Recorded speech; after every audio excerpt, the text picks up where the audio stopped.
But my story is, man, sometimes it doesn't feel real, but I recently lost 200 pounds. 200. Doctor comes out with the results in his hand, looks at my father and I, looks down at the results, flips the pages of the results over in the folder, closes the folder, throws the folder on the side of the counter, looks at my father and I and says, "It doesn't matter what these results say. Your son's going to be dead by the time he's 40 anyways." And he looked at me about halfway home. We're on the highway. And he was like, "Hey, listen, I need you to pull the car over." I said, "Why? Is everything okay, Dad?" He's like, "Yes, just pull the car over, pull the car over. I need you to pull the car over, and I need you to pull the car over right now."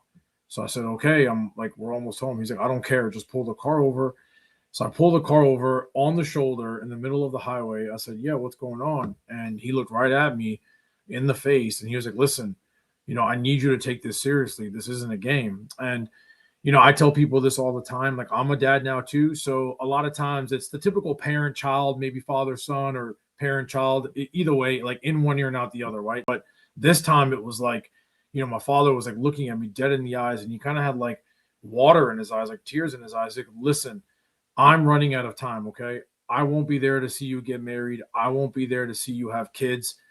But you still have time. You have to promise me you're going to take control of your health. You have to promise me you're going to take control of your life. And we are not driving home until you promise me." And I'm like, "Whoa, like, Dad, like what?" In my mind, I'm like, "What is going on here?" And my father at that time was battling a lot of health issues at that time. He promised you, I will take this seriously. Just don't cry. Because I didn't want to see my dad cry. I'm good. I'm young.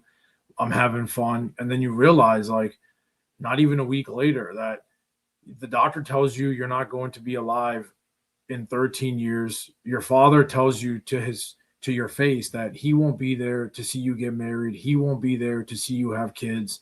And what happened, man? Like, what happened, right? It's kind of like that self-defining moment that you have to look yourself in the mirror and be like, "Wow, where do we go from here?" And so then the journey really began.